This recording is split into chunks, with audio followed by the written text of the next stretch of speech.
የሚሆነውን የበግ ስጋ፣ የዶሮ ስጋ፣ የፍየል ስጋ፣ የበሬ ስጋ ለመብላት ነው።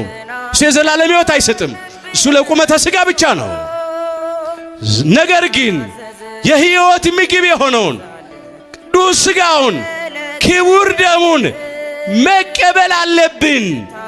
አሁን ከኛ ያልተቀበለ የለም።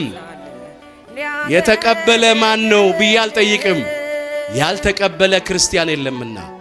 ግን ያቋረጠ ማን ነው ብል በእርግጠኛ ብዙ ሰዎች ታወጣላችሁ። አቋርጠናል። ከስጋው ደሙ ርቀናል፣ ተለይተናል። ወገኖቼ ቅዱስ ስጋውን ካልበላ ክቡር ደሙን ካልጠጣ በራሳችን ሕይወት የለን። ዘበላ ስጋዬ ወሰቴ ደሜ በሕይወት ዘለዓለም ነው ያለው አምላካችን ጌታችን መድኃኒታችን ኢየሱስ ክርስቶስ።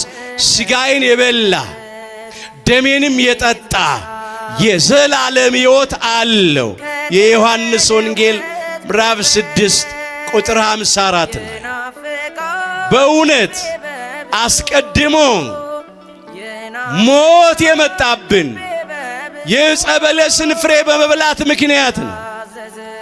በልተን እንደሞትን የበለስን ፍሬ ቅዱስ ስጋውን በልተን ክቡር ደሙን ጠጥተን የዘላለምን ሕይወት እንድናገኝ የዋሁ በግ፣ ትሑቱ በግ፣ የቀራንዮ በግ፣ የእግዚአብሔር በግ ስጋውን ቆርሶ ብሉኝ አለ።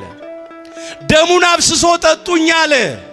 ያለ ቅዱስ ስጋው ያለ ክቡር ደሙ የዘላለም ሕይወት ስለሌለን ዘበላ ስጋዬ ወሰቴ ደሜ በሕይወት ዘለዓለም ወአነ አነስኦ በዳህሪት ዕለት አለ። እኔም በኋለኛይቱ ቀን አነሳዋለሁ አለ። በትንሣኤ ዘጉባኤ በፍርድ ቀን በመጨረሻው ቀን አነሳዋለሁ አለ። የሁላችንን ትንሣኤ የክብር ያድርግልን።